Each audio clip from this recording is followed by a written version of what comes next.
Hello, happy gardening. வணக்கம் friends. இன்றைக்கி video ரொம்ப உபயோகமானது உங்களுக்கு. எங்கள் வீட்டுக்கு பின்னாடி கொஞ்சம் வேஸ்ட்டு தண்ணியெல்லாம் போகிற இடத்துல இந்த சேப்பங்கிழங்கு நான் இந்த வீட்டை வாங்கி வந்தப்பந்தே காய்ச்சிட்ருக்கு. இயர்லி ஒன்ஸ் இது கிடச்சிட்டே இருக்கும் எனக்கு. இந்த இடத்துல தண்ணி நல்லா அந்த வேஸ்ட் ஆகிற தண்ணியெல்லாம் போகுது. அதை இந்த பக்கம் விட்டுருக்கேன். அதில் இந்த கிழங்கு செடியை வச்சேன். அது பக்கத்தில் முருங்கை மரம் இருக்குது. அந்த சந்துலேயும் பாருங்கள் எவ்வளோ பெருசு இருக்குது. எல்லாமே அந்த இடத்துல இருக்குது. இன்னும் நல்லா அகலமான இடத்துல வச்சுருந்தா அது எவ்வளோ வந்திருக்கும் தெரியுங்களா? அது அதில் அப்படி இருக்கவே அதில் ஒரு 150-200 கிராம் அவ்வளோ இருக்கும் அந்த சேப்பங்கிழங்கு. இது சேப்பங்கிழங்கு. அந்த இடத்துல எல்லாம் அதை பாருங்கள் எவ்வளோ இருக்குது.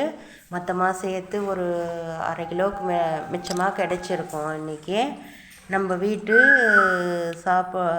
குழம்பு செலவுக்கு இன்றைக்கி சரியாக போச்சு. பின்னாடி இதுக்கு பராமரிக்கிறது ஒன்றும் கஷ்டமே இல்லை. சின்னதாக ஒரு க்ரோ பேகை வச்சுட்டு இதுலேருந்து சின்ன ஒரு கிழங்கு எடுத்து வச்சிங்கன்னாவே போதும், நல்லா வரும். இது நார் சத்து உள்ளது, ரொம்ப உடம்புக்கு நல்லதுங்க.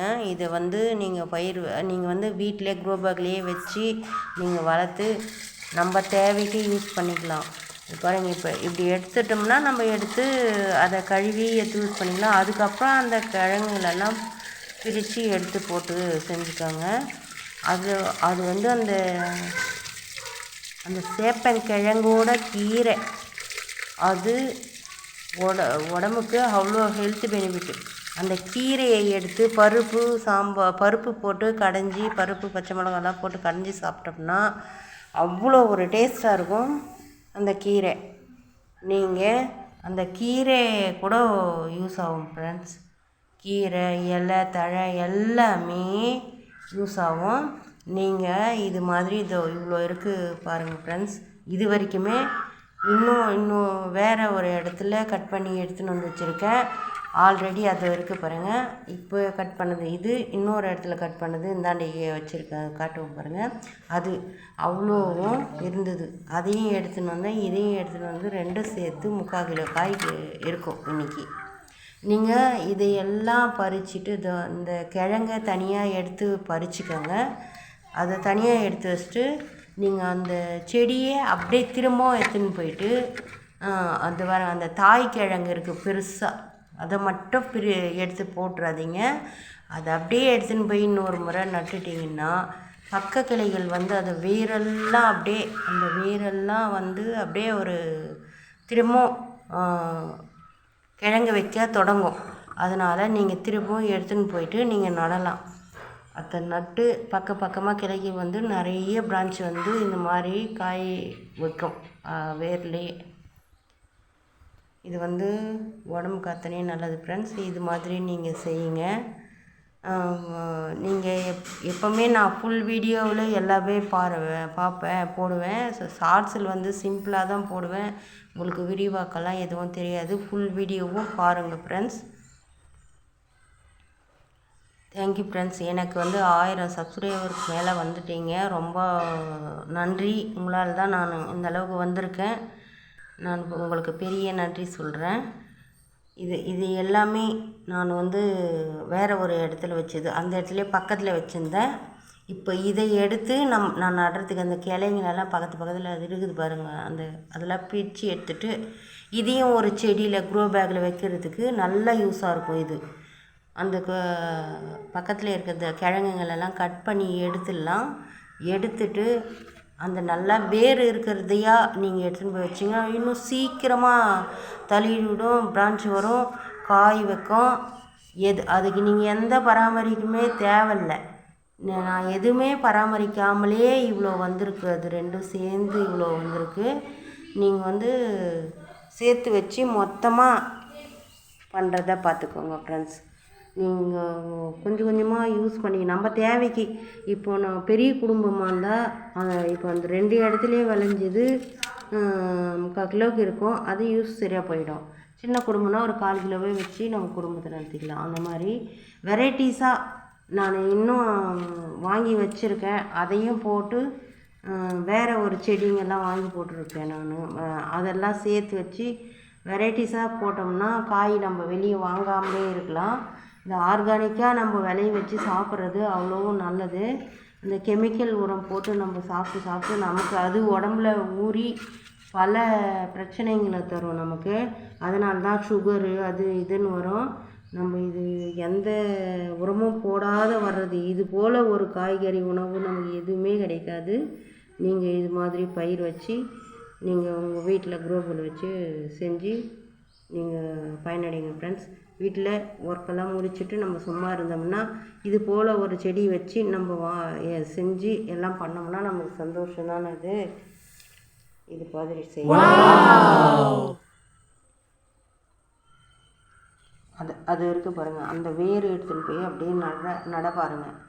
எல்லாத்துக்கும் அந்த வேர் அதை கீழே போடாதீங்க, அதை நடுங்க.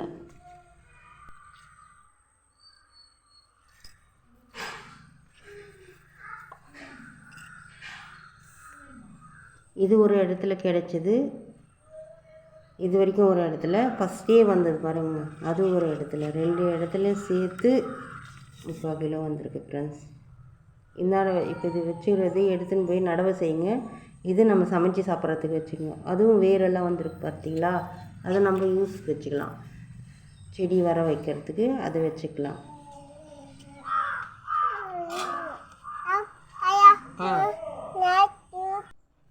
நம்ம வீட்டுக்கு கழிவுங்க ஃப்ரெண்ட்ஸ். 2 நிறைய டிப்ஸ் சொல்லியிருப்பேன், கவனித்து பார்த்துக்கோங்க. இதை நீங்கள் 2 இதையும் சாஸில் போட்டிருக்கேன், ஃபுல்லாக போடல, இதை கட் பண்ணி தான் போட்டிருக்கேன். இந்த இதில் தண்ணி ஃபுல்லாக ஃபில் பண்ணிக்கோங்க. இது வேஸ்ட்டாக நம்ம வீட்டில் காய்கறி கழிவுங்க, வெங்காயத்தோல், பூண்டு தோல், எல்லா கழிவுங்களும் இது. இப்போ நம்ம இந்த கவர்லேருந்து கொட்டி இது தேவையில்லாதெல்லாம் தூக்கி போட்டு அந்த கவரு, அந்த தோலுங்க, பழத்தோலுங்க, இதெல்லாம் தனியாக எடுத்து போட்டுடலாம்.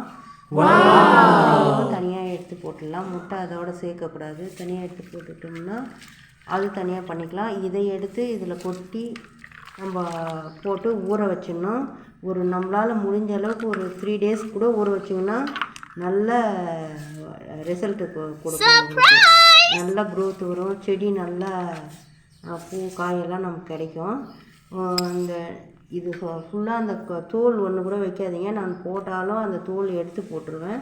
தோல் நம்ம மேலே அந்த செடிங்க மேலே இருக்கிற பூச்சி, அஸ்வினி பூச்சி கண்ட்ரோல் பண்ணுறதுக்கு, போக்குறதுக்கு, செடி நல்லா தலைன்னு வர்றதுக்கு, நல்லா க்ரோத் வைக்கிறதுக்கு, இதுக்கு எல்லாம் இந்த தோல் எடுத்து யூஸ் பண்ணிக்கலாம். இது கீழே உரமாக 2 நாள் ஊற வச்சு உரமாக கொடுத்தோம்னா நல்ல ரிசல்ட்டு கொடுக்கும். நல்லா தாறுமாற பூ பூக்கும், காய் காய்க்கும் ஃப்ரெண்ட்ஸ். இது எந்த ஆர்கானிக்கு உரமாக நம்ம இது யூஸ் பண்ணுறோம். நான் சொல்கிற ஒவ்வொரு உரமும் வாரத்தில் 2 நாள் வேஸ்ட் பண்ணாமல் கொடுத்துட்டு வாங்க. நான் ஒவ்வொரு உரத்தையும் போடும்போது அதை வேஸ்ட் பண்ணிடாதீங்க. எல்லாத்தையும் பிரித்து இதில் தனியாக இதை போட்டுட்டேன். இதில் சேகரித்து வச்சுருக்கேன். அந்த முட்டை ஓடு ப்ளஸ் வாழைப்பழத்தோல், வெங்காயத்தோல் கூட அதில் இருக்குது. இது பவுட்ரு பண்ணி கொடுக்கறதுக்கு. இது 2 days எடுத்துன்னு போய் வெயிலில் வச்சு அதை எடுத்துகிட்டு நம்ம இதுக்கு பயன்படுத்திக்கலாம். செடிக்கு அது நான் ஒரு வீடியோ போடுறேன். அதுக்கு அதன்படி செய்யுங்க. அது கூட நான் அதிகம் கொடுக்கக்கூடாது, தேவைக்கு ஏற்ப கொடுக்கணும். நான் அது மாதிரி சொல்கிறேன். அது மாதிரி போடுங்க, செடி நல்லா வரும். இது தனியாக எடுத்து வச்சு 2 days வெயிலில் வச்சு காய வச்சு நீங்கள் இதை செய்யுங்க ஃப்ரெண்ட்ஸ்.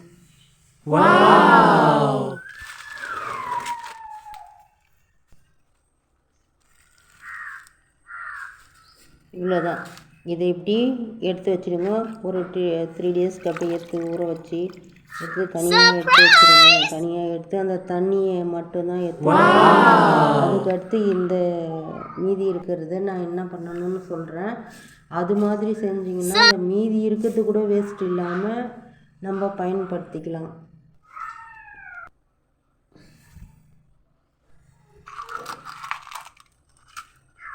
இப்போ இந்த முட்டை ஓடெல்லாம் எடுத்து ஒன்றா சேகரித்து வச்சுக்கோங்க.